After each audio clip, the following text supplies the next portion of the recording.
taong 2026.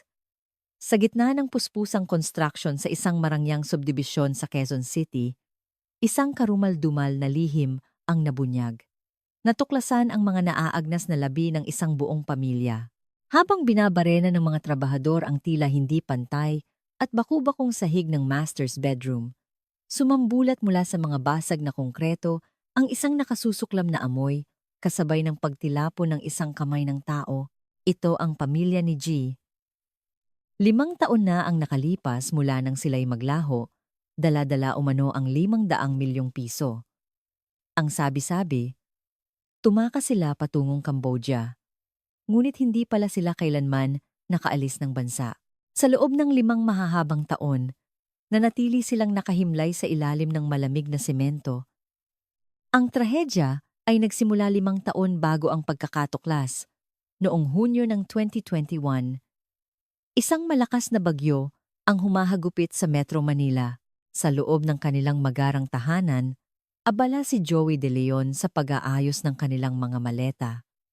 Inilalatag niya ang mga bundle ng tig-1,000 piso na may selyo pa ng bangko. Isang kabuuang halaga. Naaabot sa 900 milyong piso, iyon ang kanilang huling gabi. Isang pagtakas mula sa mga naghahabol na pinagkakautangan patungo sa isang bagong buhay sa Cambodia. Ang buong pamilya ay natulog na may halong kaba at pananabik. Ngunit kinabukasan, ang nakabook na van na susundo sa kanila papuntang airport ay walang nadatnan. Kahit anong busina at katok ng driver, walang nagbukas ng pinto. Mula sa bintana, ang sala ay nakapagtatakang tahimik. Ang mga gamit ay nasa ayos, ngunit ang mag-asawa, ang 2 nilang anak, at ang mga maletang puno ng pera ay naglaho na parang bula. Ito'y itinuring ng pulisya na isang planadong pagtakas. Kinutya sila ng lipunan bilang isang pamilya ng mga manloloko. Ang mga naiwang kaanak ay umiyak at nagmakaawa, ngunit walang naniwala. Ano nga ba ang tunay na nangyari sa loob ng kanilang tahanan ng gabing iyon? Bakit ang pamilyang dapat sanay nasa Cambodia ay natagpo ang bangkay sa sarili nilang silid? Upang mabigyang linaw ang kanilang kalunos-lunos na sinapit bago magsimula ang kwento, huwag kalimutang mag-subscribe, i-like ang video, at mag-iwan ng komento kung saan ninyo kami pinapanood. Ang inyong kabutihang loob ay magbabalik ng siksik, liglig, at umaapaw na biyaya sa inyong pamilya. Simulan na natin ang kwento. Diyos ko, tao ba yan? May tao sa ilalim ng sahig. Taong 2026, isang nakakayanig na krimen ang nabunyag. 4 na naaagnas na bangkay ng isang pamilya ang nahukay mula sa ilalim ng semento sa sahig ng isang ordinaryong bahay. Ang mga biktima ay ang pamilya De Leon, ang mismong pamilya na inakala ng lahat ay nagpasarap sa Cambodia, dala ang 200 milyong piso. Paanong ang pamilyang dapat ay namumuhay ng marangya, ay natagpo ang walang buhay sa ilalim ng sarili nilang tahanan. Ang lahat ay nagsimula noong Mayo 2026, isang magarang 2-story house sa Villa Esmeralda, Quezon City, na 5 taon nang abandonado at nababalot ng misteryo, ay nagkaroon ng bagong may-ari. Sinimulan ng isang malawakang renovation. Ang mga demolition worker ay abala sa pagtanggal ng mga inamag na wallpaper at pagpapalit ng mga lumang tubo. Ang master's bedroom ang may pinakamalalang kondisyon. Ang sahig ay hindi pantay at baku-bako. Unang-una, sa listahan ng gagawin ang pagpapatag nito. Hoy! Unahin nyo, yang nakaumbok na parte ng sahig sa kwarto. Dahan-dahan lang, baka matamaan ng mga tubo. Sigaw ng foreman. Kailangang matapos yan ngayon din? Utos ng bagong may-ari. Sa utos ng foreman, dinala ng trabahador na si Mang Kiko ang mabigat na jackhammer sa gitna ng silid. Umalingaw-ngaw ang nakabibinging tunog ng jackhammer habang winawasak nito ang matigas na semento. Ngunit ilang minuto pa lang ang nakalipas, itinigil ni Mang Kiko ang makina. Boss, parang iba ang pakiramdam dito. Biglang lumubog. Yung dulo ng jackhammer Parang may guwang sa ilalim, sabi niya. Anong guwang? Baka luma lang. Yang pagkakagawa kaya ganyan. Sige na, ituloy mo na yan. Sagot ng foreman. Muling pinaandar ni Mang Kiko ang jackhammer. At sa isang iglap, mula sa bitak ng semento, sumingaw ang isang maitim na usok kasabay ng isang amoy na parang pinaghalong nabubulok na basura at imburnal. Namilipit sa dusa si Mang Kiko at napaatras. Boss, grabe ang baho. Baka sumabog ang septic tank. Hindi ko na kaya. Masusuka ako. Ano ba yung arte mo? Akin na nga. Inagaw ng foreman ang jackhammer, tinakpan ang ilong at sinilip ang butas gamit ang isang flashlight. Sa pagtama ng ilaw sa kadiliman, nanlaki ang mga mata ng foreman sa takot.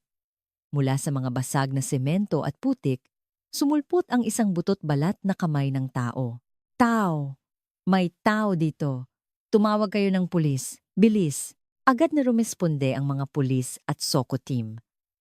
Nang tuluyan ng mabuksan ang buong sahig, bumungad sa kanila ang isang karumal-dumal na tanawin. Sa masikip na espasyo sa ilalim, kung saan dating naroon ang mga tubo, nakasalansan na parang mga basahan ang 4 na bangkay na tinabunan ng semento. Dahil sa pagkakakulong sa konkreto, ang proseso ng pagkabulok ay bumagal kahit 5 taon na ang nakalipas. Base sa dental records at mga personal na gamit na nakuha, kinumpirma ng mga awtoridad na ang mga biktima ay ang pamilya De Leon. Ang pamilyang pinaniniwala ang tumakas patungong Cambodia ay naroon lang pala, nakalibing sa malamig na semento ng sarili nilang tahanan. Ang kuwento ay nagbabalik 5 taon na ang nakalipas, Hunyo 2021. Isang malakas na bagyo ang nanalasa sa Maynila. Sa sala ng pamilya De Leon, 2 malaking maleta ang nakabukas. Si Joey De Leon ay abala sa pagsasalansan ng mga bundle ng pera. Ang kanyang mukha ay nagpapakita ng tuwa na may halong kaba. Mahal, tingnan mo, handa na ang lahat. Sa perang ito, mabubuhay tayong parang hari at reyna. Sa Cambodia! Hinding-hindi na tayo makikita ng mga buwayang yan. Sigaw niya sa asawang si Maria Mia De Leon. Ano pang ginagawa mo? Mag-impake ka na. Ngunit kabaligtaran ng tuwa ng asawa, ang mukha ni Mia ay seryoso at malamig. Nakaupo siya sa gilid ng kama sa kanilang silid, may hawak na mga importanteng dokumento at isang lumang kuwaderno. Imbes na ilagay sa maleta, maingat niya itong isinilid sa isang heavy-duty na waterproof Ziploc bag. Maingat niyang isinara ito at dinikitan pa ng packaging tape na para bang isang bagay na hindi dapat mabasa kahit kailan. Hinawakan ni Mia ang bag at sumulyap sa sahig. Hindi pantay ang sahig dahil sa pagkukumpuni ng mga tubo. Hindi magiging komportable ang tulog natin ngayong gabi, bulong niya sa sarili. Pero tiis lang. Pagkatapos nito, tapos na ang lahat. Sumilip si Joey mula sa pinto. Anong binubulong-bulong mo dyan? Handa na ba ang mga bata? Aalis tayo paglampas ng hating gabi. Sabihan mo sila na kung may magtanong, sabihin nilang bibisita lang sa probinsya. Oo na. Pupuntahan ko na sila. Ayusin mo na yung pera at isara mo ang mga kurtina. Baka may makakita pa. Sagot ni Mia. Pumunta si Mia sa silid ng mga anak. Ang 20 anyos na si Marco at 16 anyos na si Angela ay malungkot na nakaupo sa kanilang kama. Sa mesa, nakataob ang isang picture frame kasama ang kanilang mga kaibigan. Sa sahig, isang backpack, ang tila minadaling inihanda. Nakaimpake na ba kayo? Tanong ni Mia. Ang boses ay walang emosyon. Iwanan niyo na ang hindi kailangan. Bibilhan ko kayo ng bago pagdating doon. At huwag na huwag kayong magrereklamo sa papa ninyo. Alam niyo namang mainit ang ulo niya ngayon. Sumunod na lang kayo sa akin. Mama, totoo po bang aalis na tayo? Hindi man lang ako nakapagpaalam sa mga kaibigan ko. Umiiyak na sabi ni Angela. Tinitigan siya ni Mia ng malamig. Huwag ka nang magsalita. Para rin ito sa inyo. Kapag inabutan tayo ng mga pinagkakautangan, sa kalye tayo pupulutin. Halika na. Kumain muna tayo. Naghanda ako ng paborito ninyong juice. 11:00 ng gabi. Ang ulan ay lalong lumakas. Ang pamilya ay tahimik na kumakain sa kanilang huling hapunan. Walang nagsasalita. Si Joey lang ang masayang umiinom ng alak. Kinuha ni Mia mula sa ref ang isang pitsel ng pulang fruit juice at isinalin sa baso ng bawat isa. Uminom kayo nito para lumakas. Mahaba ang gabi. Kailangan nating magpahinga bago ang flight. Tama ka, mahal. Para sa ating bagong buhay. Cheers! Inisang lagok ni Joey ang juice. Ang mga bata, bagamat nag-aalangan, ay uminom na rin. Pagkatapos kumain, pumasok na sila sa kani-kanilang silid. Lumipas ang oras, lagpas hating gabi. Ang bahay ay nababalot na sa katahimikan. Tanging ang malakas na buhos ng ulan ang maririnig. Ngunit sa gitna ng katahimikan, isang tunog ang pumailan lang ang tunog ng digital door lock. Ting ting ting ting! Isang pamilyar na kamay na alam ang password, bumukas ang pinto. Isang taong nakaitim na kapote ang pumasok. Tumutulo pa ang tubig mula sa kanyang sapatos. Dahan-dahan siyang lumapit sa mga maletang nasa gitna ng sala. Nang masilayan ang mga bundle ng pera, isang nakakatakot na ngiti ang gumuhit sa kanyang mga labi. Kinuha niya ang isang susi mula sa mesa at tumingin sa direksyon ng mga silid tulugan. Ang kanyang mga mata ay hindi nagpapakita ng kasakiman sa pera, kundi ang malamig na determinasyon ng isang mangangasong tatapusin ang kanyang trabaho. Walang pag-aalinlangan, hinawakan niya ang doorknob ng master's bedroom at dahan-dahan itong pinihit. Kinabukasan, tumila na ang ulan. Ang nakabook na van ay dumating sa tapat ng bahay. Sir Joey, oras na po para pumunta sa airport, sigaw ng driver. Paulit-ulit siyang bumusina at kumatok, ngunit walang sumasagot. Sumilip ang driver sa bintana. Ang mga gamit ay naroon pa rin, ngunit ang mga tao at ang mga maleta ng pera ay naglaho na. Para bang nilamon ng bahay ang pamilya at ang kanilang kayamanan sa loob lamang ng isang gabi. Naku, sabi niya maaga aalis. Baka nauna na, bulong ng driver sa sarili. At sa ganoong paraan, ang 4 na miyembro ng pamilya De Leon at ang 500 milyong piso ay naglaho kasabay ng bagyo. Inakala ng lahat na sila'y tumakas. Walang sinuman ang nakakaalam na sa ilalim ng sahig ng kanilang silid, na natili sila naghihintay na matagpuan. At ngayon, pagkatapos ng 5 taon, ang kamay na sumulpot mula sa semento ang siyang magsisimulang magkuwento ng malagim na katotohanan. Pagkatapos na maiulat ang pagkawala ng pamilya De Leon, dumating ang mga investigador mula sa Quezon City Police District, ngunit sa simula, mas naroon ang pagkadismaya kaysa sa kaba. Ang pinto sa harap ay walang sira, nakakandado ng maayos. Ang loob ng bahay ay malinis na parang isang showroom. Walang bakas ng sapilitang pagpasok, walang dugo, walang anumang senyales ng gulo. Sir, mukhang nasayang lang ang punta natin dito, sabi ng isang bagitong pulis sa kanyang hepe, si Detective Ricardo Rick Cruz. Malinis ang buong bahay. Walang laman ang mga aparador. Chinek ko rin sa Bureau of Immigration. Wala na ang mga passport nilang 4. Ganun na nga. 200 milyon ba naman ang dala? Malinaw na planadong pagtakas to para takbuhan ng mga utang. Hindi na natin to trabaho.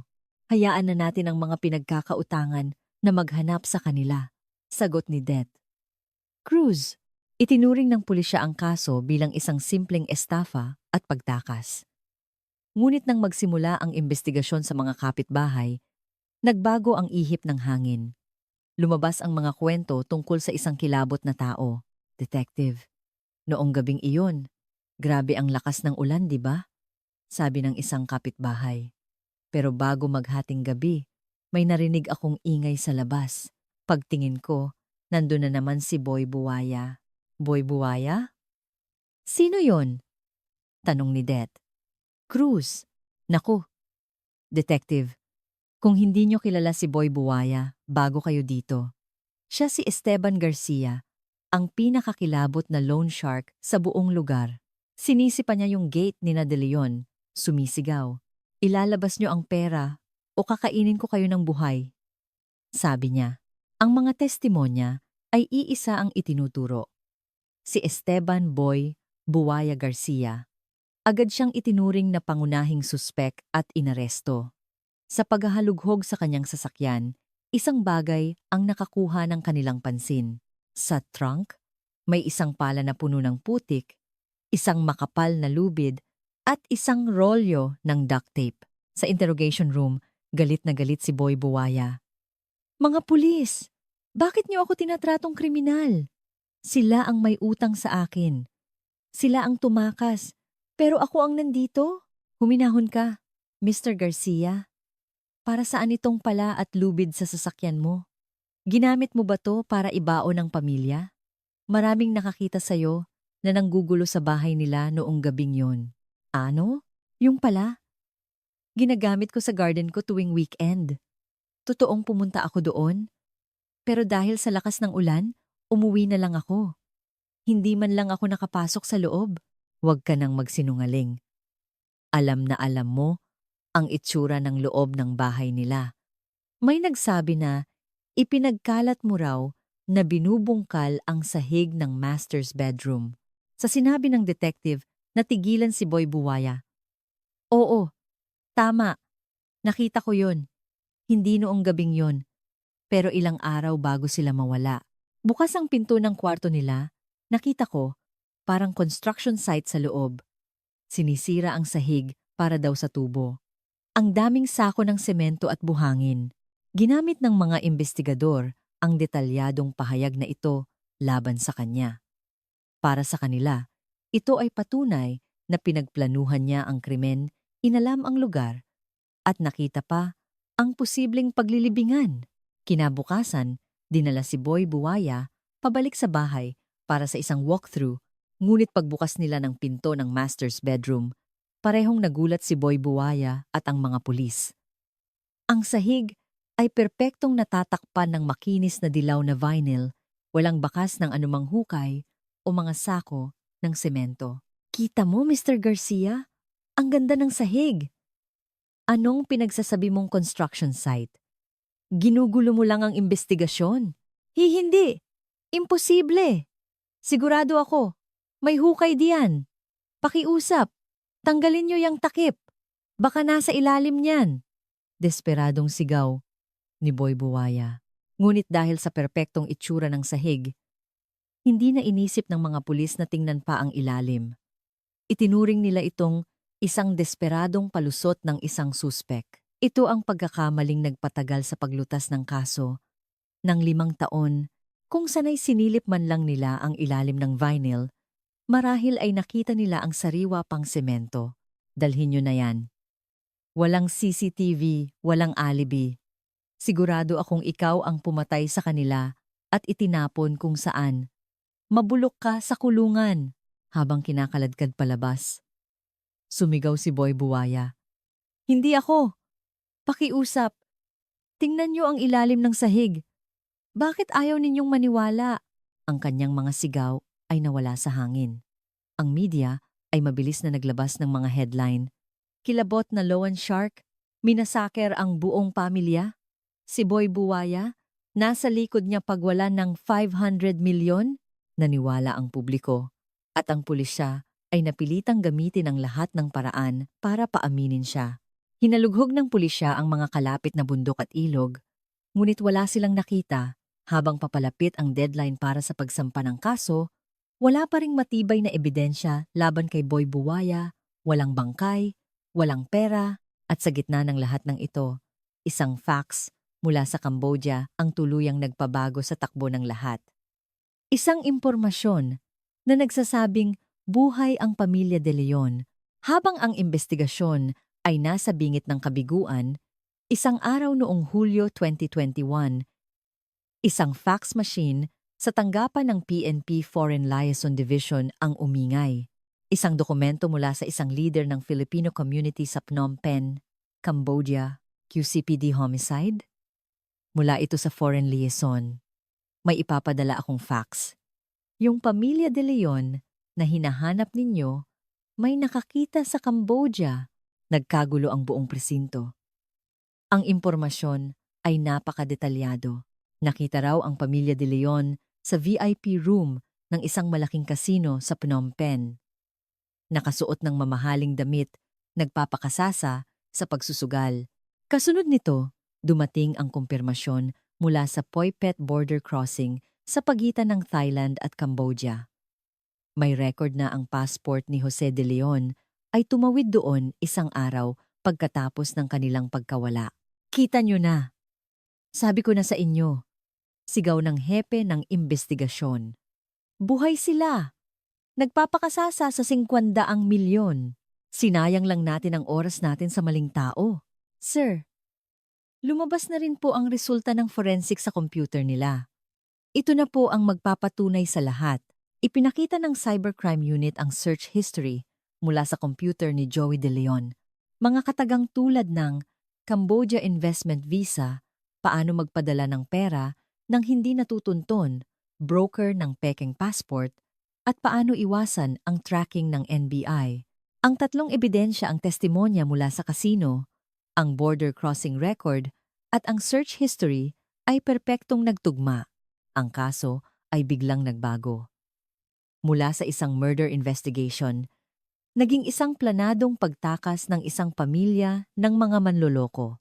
Mabilis na nagpatawag ng press conference ang pulisya. Ang media, na dati nakikisimpatya sa pamilya, ay bumaliktad.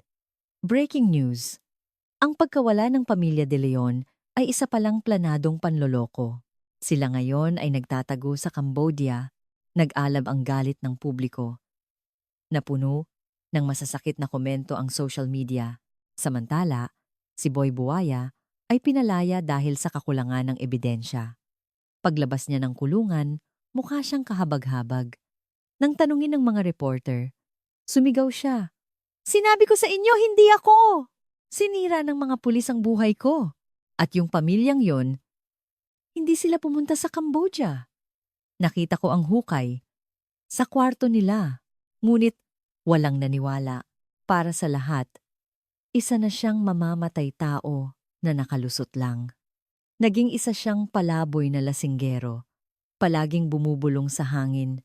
Tingnan ninyo ang sahig. Ang bahay ng mga De Leon ay nilusob ng mga pinagkakautangan.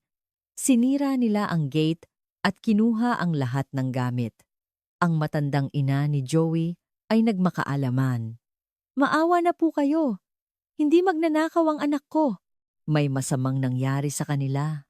Lola, hindi ba kayo nanonood ng balita? Yung anak ninyo, nagsusugal sa Cambodia, gamit ang pera namin. Ibenta man namin itong bahay? Kulang pa. Itinulak nila ang matanda at kinuha ang lahat, maging ang mga kama at aparador sa master's bedroom. Ngunit walang sinuman ang naghinala na sa ilalim ng vinyl na sahig kung saan idinikit nila ang mga under-levy sticker, naroon ang tunay na mga may-ari ng bahay, tahimik na nakahimlay. Ang bahay ay na-foreclose, ngunit walang gustong bumili. Naging isa itong abandonadong bahay na pinamumugaran ng mga kuwentong kababalaghan. Lumipas ang panahon. Ang kaso ay isinara at ang pamilya De Leon ay idineklarang mga takas sa batas. Unti-unti, nakalimutan na sila ng lahat. Sa isang eskwelahan, ang mga kaibigan ni Angela ay nagtapos na. Binisita ng kanyang best friend ang kanilang lumang silid-aralan at hinaplos ang isang tuyong bulaklak na iniwan nila para sa kanya. Angela, graduate na kami.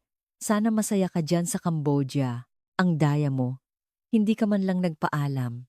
Ang dating magarang bahay sa Quezon City ay tuluyan ng binalot ng mga baging at naging kilala bilang isang bahay na may multo. May mga nagsasabing tuwing gabi, may naririnig silang kakaibang tunog mula sa loob, isang tunog na parang may kumakalampag sa sahig. Mama, ano yung tunog na yon? Huwag mong pansinin anak. Lumang bahay lang yan. Halika na. Hindi nila alam.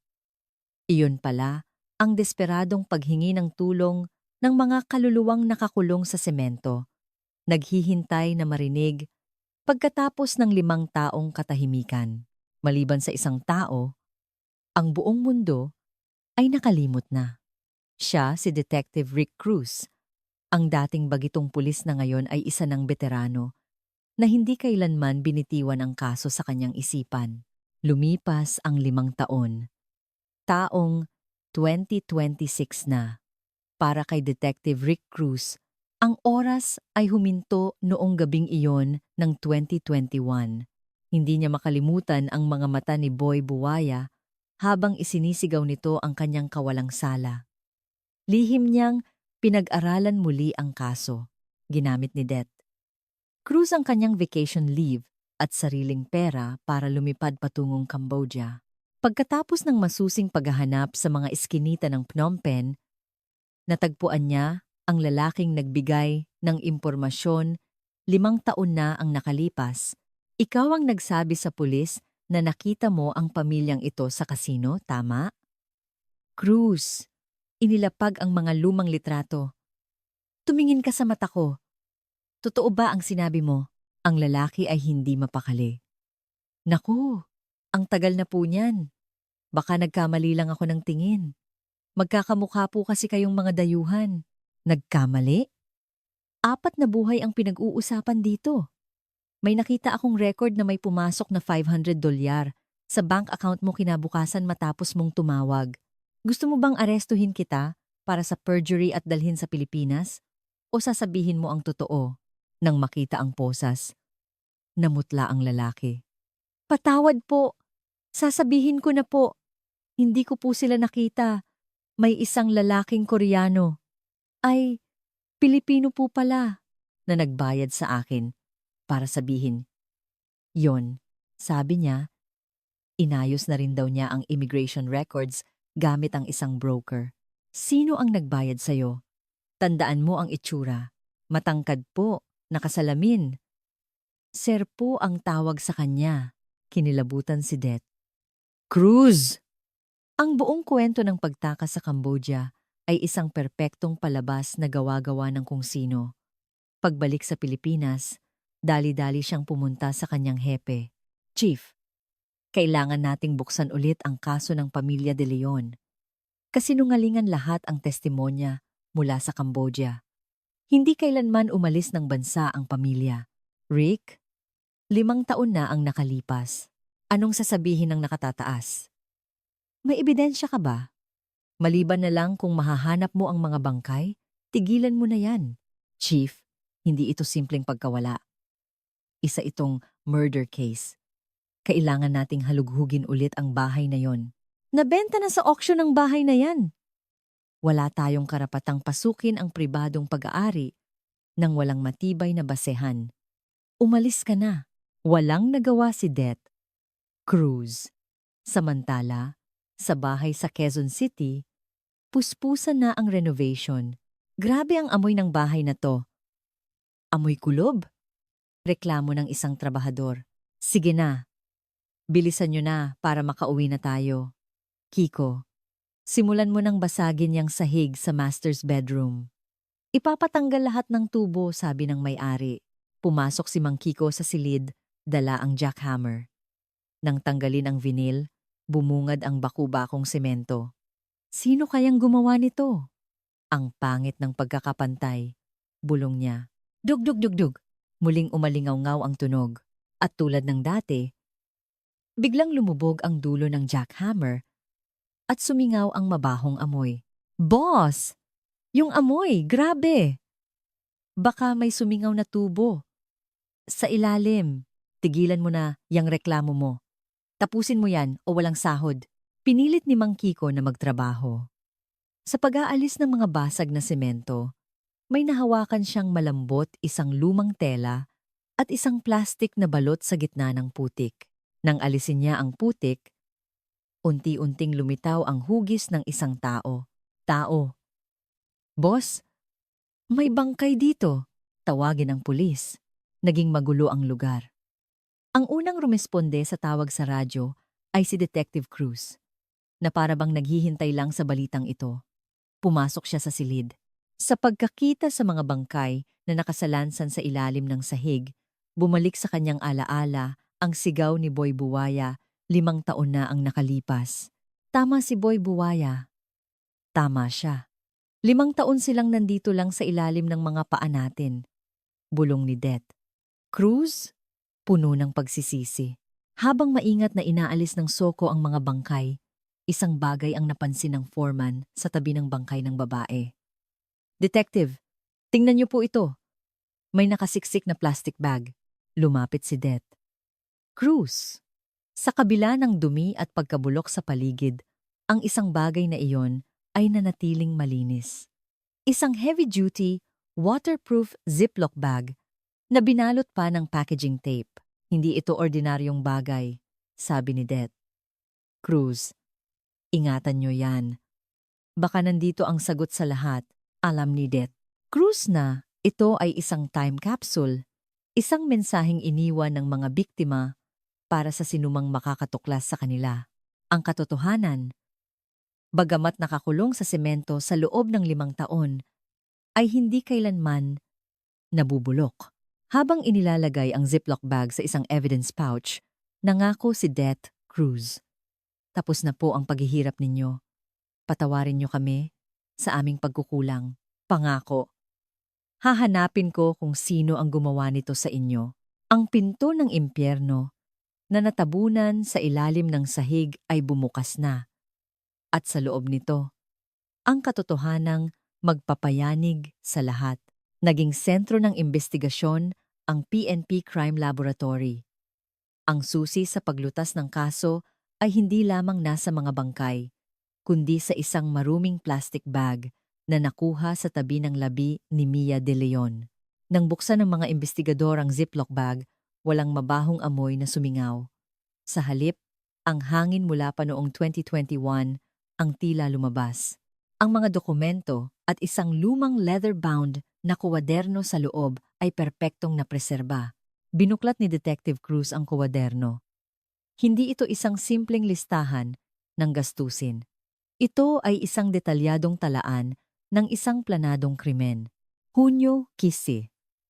Nailipat na ang 150 milyon mula sa account ng lalaking iyon. Inilagay na sa maleta. Hunyo 20. Nakipagkita sa broker para sa pagtakas. Naiabot na ang 5% na bayad, araw ng D-Day. Gabi, umuulan.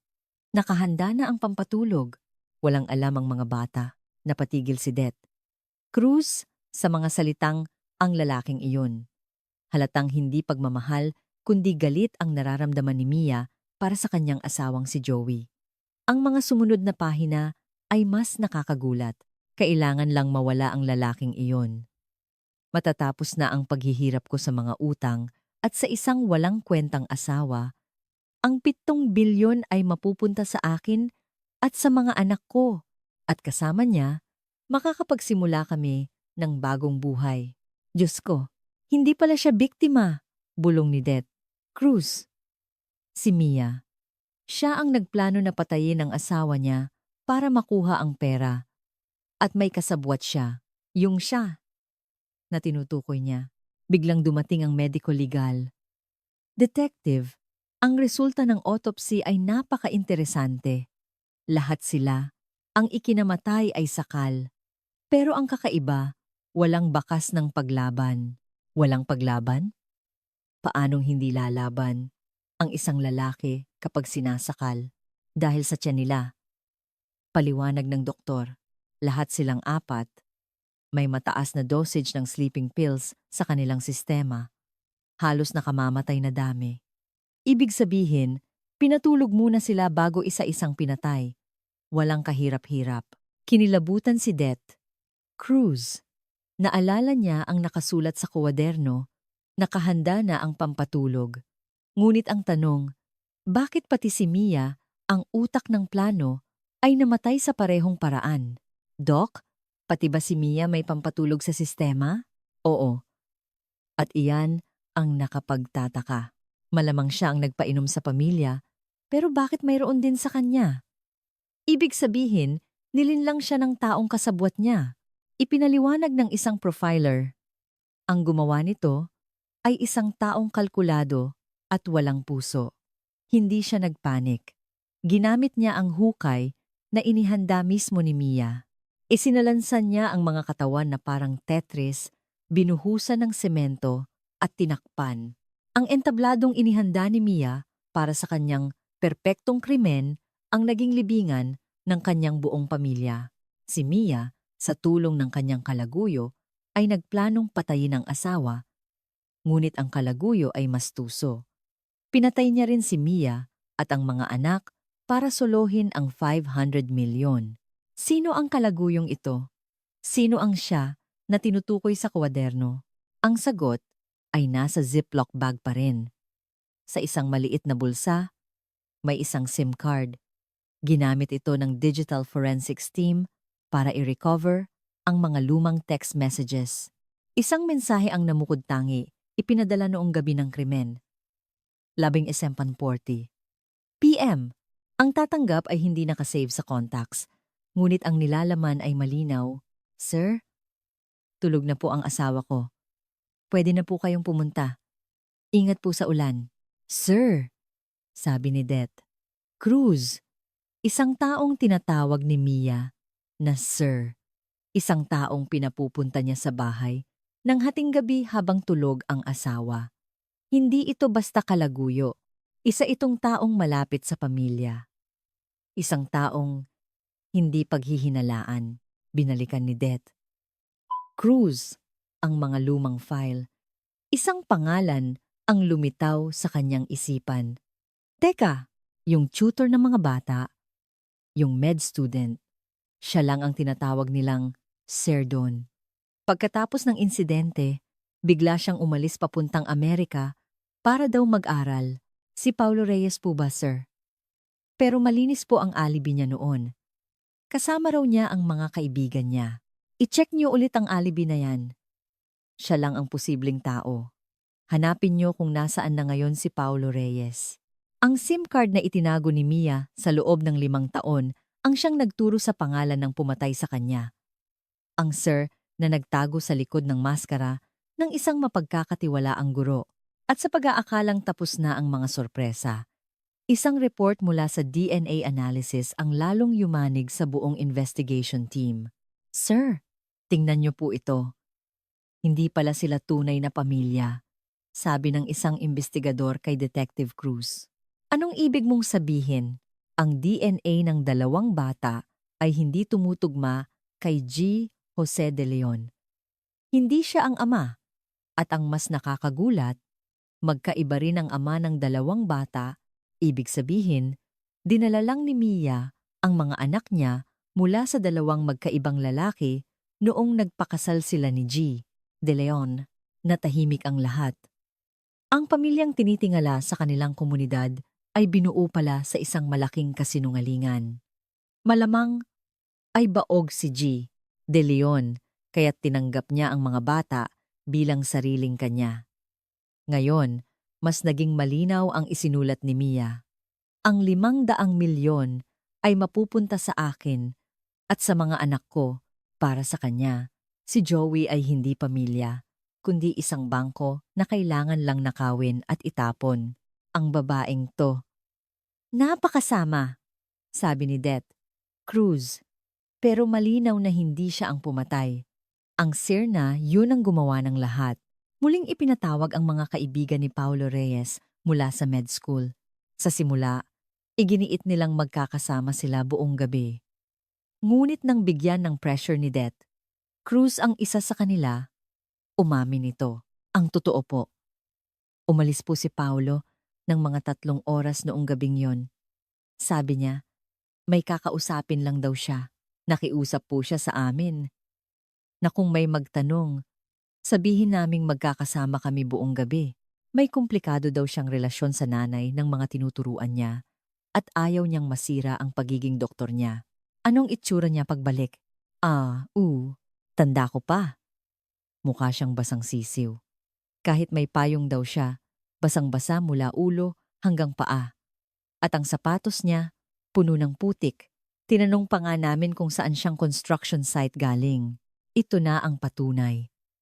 Ginamit ni Paulo ang ulan bilang dahilan para sa kanyang basang damit at ang 3 oras na pagkawala niya para isagawa ang krimen. Agad na hinanap ng mga pulis ang kinaroroonan ni Paulo Reyes.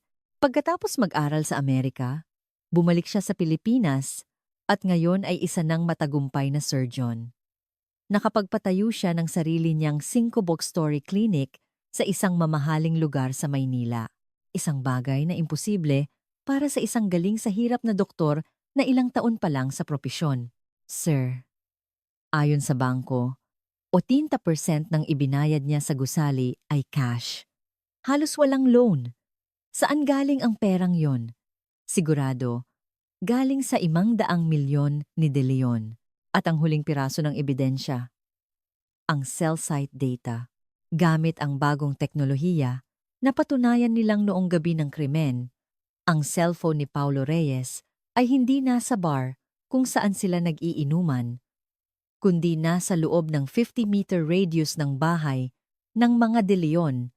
Lahat ng piraso ng puzzle ay nagtugma na. Ang kasakiman ni Mia, ang mas matinding kasakiman ni Paulo, ang peking alibi, ang biglaang kayamanan, at ang sleeping pills na madali lang makuha ng isang med student. Tinitigan ni Det Cruz ang litrato ni Paulo Reyes, isang doktor na may maamong ngiti. Akala mo nakalusot ka na. Ang toring ipinatayo mo ay nakatungtong sa mga bangkay. Gigibain ko yan. May arrest warrant na. Sugurin natin ang klinik niya. Huhulihin natin siya sa gitna ng kanyang tagumpay.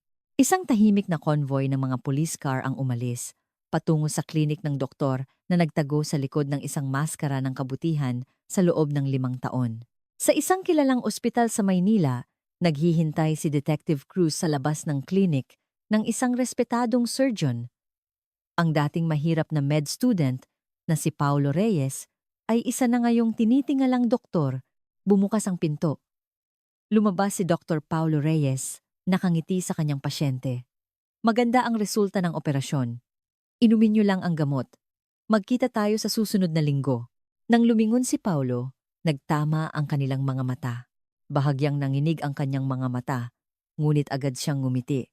Dr. Reyes, sabi ni Det Cruz. Ipinakita ang kanyang badge. Detective Rick Cruz. Naaalala mo pa ba ako? Kayo po pala. Anong maipaglilingkod ko? Pasensya na. Marami pa po akong pasyente. Ang isang taong abala pala ay may oras para mag-renovate ng sahig ng iba 5 taon na ang nakalipas? Inaanyayahan ka naming sumama sa presinto para sa isang investigasyon kaugnay ng pagpatay sa pamilya De Leon. Pagpatay? Nagbibiro po ba kayo? Hindi ako pwedeng umalis. Hindi na pinatapos ni Det Cruz ang kanyang sasabihin. Ipinakita niya ang isang litrato ng kuwaderno ni Mia na nakuha mula sa ilalim ng semento. Nakuha namin to sa ilalim ng sahig ng master's bedroom kasama ng mga bangkay. Sa tingin mo, may oras ka pa para sa mga pasyente mo? Namutla si Paulo. Sandali, magbibihis lang ako. Pakiusap, wag po tayong gumawa ng eksena dito. Sa interrogation room, nawala ang kumpiyansa ni Paulo. Paulo, umamin ka na. Kalaguyo mo si Mia, di ba? Inutusan kanyang patayin ang asawa niya kapalit ng pera at ginawa mo, sabi ni Det Cruz. Detective, aaminin ko, nagkaroon kami ng relasyon. Sagot ni Paulo. Pero hanggang doon lang yon. Ang text na yon ay isang imbitasyon lang para mag-date kami. Pagdating ko, walang tao sa bahay, kaya umuwi na lang ako. Umuwi? Sabi ng cell site data, 1 oras kang nasa loob ng bahay. At sabi ng kaibigan mo, bumalik ka, nabasang-basa, at puno ng putik ang sapatos.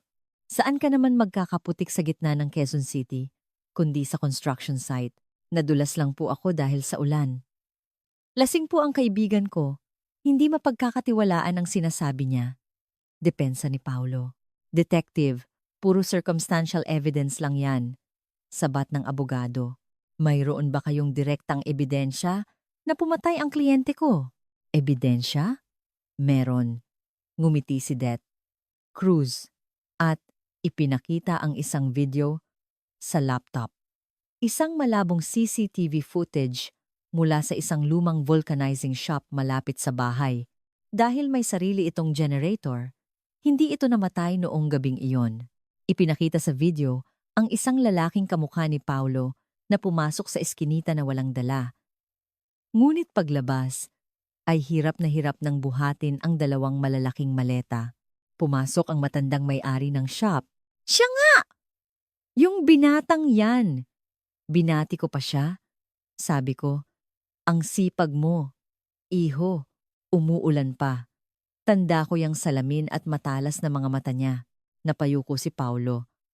Ngunit hindi pa rin sumuko ang abogado. Kahit pa sabihing siya yan, wala pa ring patunay na pera ang laman ng maleta. Meron, sabi ni Det Cruz, ang perang ginamit mo pambili ng klinik mo. Puro luma, in-issue, bago ang 2021. Naalala ng teller ng bangko. 5 taong itinago sa baul. Saan kukuha ng ganoong karaming lumang pera ang isang mahirap na estudyanteng tulad mo? Mana po yan mula sa lolo ko. Mas gusto nila ang cash. Desperadong sagot ni Paulo. Alam ni Det Cruz na may itinatago pa si Paulo. Hindi nito basta itatapon ng pera. Mana, ha? Kung ganoon, hahanapin natin yang mana. Sa bisa ng isang search warrant, hinalughog ng mga pulis ang klinik ni Paulo. Sa kanyang private office, may napansin si Det Cruz. Mas makapal ang pader na to kaysa sa plano. May espasyo sa likod ng bookshelf. Nang alisin ang bookshelf, bumungad ang isang secret door na may digital lock. Isang hindi deklaradong vault. Ito na ba yung mana? Tanong ni Det Cruz. Nang ayaw ni Paulo ibigay ang password, pwersahang binuksan ng mga pulis ang pinto ng vault. Bumulwak ang amoy ng lumang pera. Sa loob, bundok-bundok na cash. Lahat ay may selyo pa ng bangko na may petsang Hunyo 2021. Tingnan mo, Paulo. Ang mana mo? May selyo pa ng bangko mula sa araw na kinuha ni De Leon ang pera. Ito na ba yung sinasabi mong mana? Bagsak ang balikat ni Paulo. Tapos na ang lahat. Ngunit isang bagay pa ang napansin ni Det Cruz, may mga maliliit na mantsa sa gilid ng isang bundle ng pera. Teka, anong mantsa to? Parang hindi amag. Paolo, bukas ba ang maleta noong gabing yon? Biglang kinabahan si Paulo. Dalhin to sa crime lab, sigaw ni Det Cruz, i-check nyo for DNA. Baka hindi ito simpleng mantsa. Baka ito na ang smoking gun. Ang kasakiman ni Paulo na itago at hindi gastusin ang pera ang siyang magiging katapusan niya. Hindi niya alam na sa mga perang iyon nakatago ang hiyaw ng mga biktima ng buksan ng vault. Bumungad ang katibayan ng isang 5 taong kasinungalingan ang halos 500 milyong piso. Kinuha ni Detective Cruz ang isang bundle. Ang selyo ng bangko ay may petsang Hunyo 20, 2021, 5 araw bago mawala ang pamilya De Leon. Paolo, may time machine ba ang lolo mo para kumuha ng pera mula sa bangko 5 taon na ang nakalipas? Aminin mo na. Ito ang pera ni De Leon, mariing sabi ni Det Cruz. Namutla si Paulo, ngunit muling tumigas ang kanyang mukha. Oo na, kinuha ko. Pagdating ko sa bahay, patay na silang lahat. Sayang naman ang pera kaya kinuha ko. Aaminin ko ang pagnanakaw pero hindi ako pumatay. Wala kayong ebidensya. Ito ang kanyang huling depensa. Aminin ang mas maliit na krimen para makaiwas sa parusang kamatayan. Ngunit hindi niya alam na ang perang kanyang iningatan ang siyang maglalagay ng lubid sa kanyang leeg. Sa PNP Crime Lab, ginamitan ng mga forensic expert ng special ultraviolet light ang mga bundle ng pera. Sa ilalim ng ilaw, nagsimulang umilaw ang mga tila ordinaryong mantsa. Sir, nahanap na namin. Sabi ng isang analyst, hindi ito amag, dugo ito. At hindi basta dugo. Ito ay high-velocity blood spatter. Isang uri ng tilamsik ng dugo na nangyayari lang kapag ang isang tao ay malakas na pinalo. Ang pinakamatinding ebidensya, ang dugo ay nasa loob ng selyo ng bangko at sa pagitan ng mga pera. Ibig sabihin, bukas ang maleta noong naganap ang pamamalo. Hindi ito maaaring mangyari kung kinuha lang niya ang pera matapos ang krimen. Ang pumatay at ang nagnakaw ay iisang tao. Ang resulta ng DNA ay lumabas. Ang dugo ay mula kina Jose at Mia de Leon. Dala ang report, bumalik si Det Cruz sa interrogation room. Ano to? Tanong ni Paulo. Ito ang sinasabi ng perang minahal mo. May dugo ni na Joey at Mia sa loob ng selyo. Tilamsik ng dugo na dulot ng malakas na pagpalo. Kung kinuha mo lang ang pera, paano nagkaroon ng dugo nila sa loob? Dahil binuksan mo ang maleta at sa harap mismo nito, pinatay mo sila nang mabasa ng abogado ang report na pabuntong hininga na lang siya. Paulo, wala na tayong magagawa.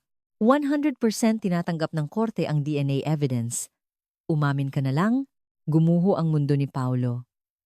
Ang kanyang tagumpay, ang kanyang propesyon, ang kanyang kinabukasan lahat ay nawala dahil sa isang piraso ng papel. Napahawak siya sa kanyang mukha. Pinagpapawisan ng malamig. Pag-angat niya ng ulo, wala na ang maamong mukha ng doktor. Ang naroon ay ang mukha ng isang halimaw. Ha ha ha! Tumawa siya ng parang baliw. Ang perang yon. Dapat sa akin talaga yon. Hindi para sa mga mangmang na mayayabang na yon. Alam niyo ba kung paano nila ako tratuhin? Parang aso. Mamatay man sila. Kulang pa. Kaya pinatay mo sila? Dahil sa pera? Si Mia ang nagsimula. Sabi niya, patayin ko ang asawa niya. Bibigyan niya ako ng kalahati. Pag-ibig? Hindi. Ginamit lang namin ang isa't isa. Pero nang makita ko ang pera, naisip ko, bakit ko hahatian ang babaeng to kung pwede namang mapunta sa akin ang lahat? At mula sa bibig ni Paulo, lumabas ang buong katotohanan ng gabing iyon. Ang kuwento ng isang perpektong krimen na naging isang bangungot, ang pagtataksil sa likod ng isa pang pagtataksil. Noong gabing iyon, simula ni Paulo, ang boses ay walang pagsisisi. Parang baliw ang ulan. Akala ko, tinutulungan ako ng langit. Pinuntahan ko sila. Gaya ng plano, tulog na si Joey. Sinakal ko siya gamit ang lubid na inihanda ni Mia. Madali lang. Paglabas ko, nakita ko si Mia na nakatingin sa pera. Doon, nagbago ang isip ko. Bakit 4 milyon lang kung pwede namang 4 milyon? Kaya pinalo ko siya ng dala kong tubo. Pero hindi ko inaasahan, lumabas ang mga bata. Nakita nila ako. Nakita nila ang lahat. Anak ng... Hindi napigilan ni Det Cruz ang mapamura. Wala na akong pagpipilian. Patuloy ni Paulo. Sila ay mga saksi. Kailangan ko silang patahimikin. Pagkatapos, isinalansan ko silang lahat sa hukay na ipinagawa ni Mia. Irony, di ba? Ang hukay na para sana sa asawa niya ang naging libingan nilang lahat. Binuhusan ko ng semento, tinakpan at kinuha ang pera. Sa perang yon, nabago ang buhay ko. Hindi na ako ang mahirap na si Paulo. Ako na ang hari. Yung mga bata, mga estudyante mo sila. Tinuring ka nilang guro. Wala akong pakialam. Nakita nila ang mukha ko. Kung nabuhay sila, ako ang mahuhuli. Mas mahalaga ang buhay ko. Ang dami ko nang nailigtas na pasyente bilang doktor. Bayad na siguro ang kasalanan ko. Sa narinig, halos suntukin ni Det Cruz si Paulo. Isang halimaw na nakasuot ng balat ng tao. Ang utang mo ay hindi binabayaran ng pagiging doktor, sabi ni Det Cruz. Babayaran mo yan sa harap ng batas. At sa bawat gabi ng buhay mo, maririnig mo ang sigaw ng mga batang pinatay mo. Tapos ka na, Paulo. Lumabas si Det Cruz ng silid, iniwan ng isang lalaking binali ng sarili niyang kasakiman. Ang katotohanan ay lumabas na. Taong 2028, sa Quezon City Regional Trial Court, binasahan ng sakdal si Paulo Reyes. Ang korte ay puno. Ang akusado, si Paulo Reyes, ay ginamit ang tiwala na ibinigay sa kanya bilang isang guro at doktor para patayin ang 4 na tao. Sabi ng piskal, para sa perang hindi kanya, hindi lang siya pumatay ng isang pamilya. Winasak niya ang konsepto ng tiwala at pagkatao. Kaya naman, hinihiling namin ang pinakamabigat na parusa. Nang tanungin kung may sasabihin, tumayo si Paulo, ngumisi. Hindi ako nagsisisi. Mga taong dapat mamatay ang pinatay ko. Sayang lang ang pera kung mabulok lang. Nagkagulo ang korte. Ang hatol ng hukom ay mabilis at malinaw dahil sa kalupitan ng krimen at sa kawalan ng anumang pagsisisi ng akusado. Hinahatulan si Paulo Reyes ng 4 na bilang ng reclusion perpetua o habambuhay na pagkakakulong nang walang posibilidad ng parol. Habang kinakaladkad palabas, isinisigaw niya, "Ang pera ko! Akin ang 500 milyon na yon." Sa labas ng korte, naroon si Boy Bueya. Kahit bigyan nila ako ng milyon-milyong danyos, hindi maibabalik ang 5 taon na sinira nila. Hinusgahan ako ng lahat dahil isa akong loan shark kung pinakinggan lang nila ako. Marahil ay hindi nagtagal ng 5 taon sa ilalim ng semento ang pamilyang yon. Dahil sa kaso, naipasa ang De Leon Family Law na nagbibigay ng mas malawak na kapangyarihan sa pulisya na imbestigahan ang mga kaso ng pagkawala. Kahit pa nasa hustong gulang ang nawawala, ang perang na-recover ay inilagay sa isang pondo para sa mga biktima ng krimen. 1 buwan matapos ang hatol, dinalaw ni Detective Cruz ang puntod ng pamilya De Leon. 4 na lapida ang magkakatabi. Nag-alay siya ng mga bulaklak. Makapagpahinga na po kayo. Nahuli na ang may sala, lalo na kayong mga bata. Marco, Angela, sana sa susunod ninyong buhay, sa isang tunay na masayang pamilya kayong mapunta. Ang bahay sa Quezon City ay na-renovate na, ngunit hanggang ngayon, walang nakatira. Sa loob ng malinis na master's bedroom, sa isang maliit na bitak sa bagong semento, isang maliit na ligaw na bulaklak ang sumibol, isang simbolo na kahit gaano katigas ang semento na itabon sa katotohanan, palagi itong hahanap ng paraan para sumibol at makita ang liwanag. Ang kasakiman ay nagiiwan ng pagkawasak, ngunit sa ibabaw ng pagkawasak na iyon, kung naantig kayo sa kwentong ito, mag-iwan ng isang mensahe ng panalangin para sa mga kaluluwa ng pamilya De Leon. Ang kabutihang ipinapakita natin sa iba ay tiyak na magbabalik sa atin at sa ating mga mahal sa buhay ng makasampung ulit. Maraming salamat sa inyong pakikinig.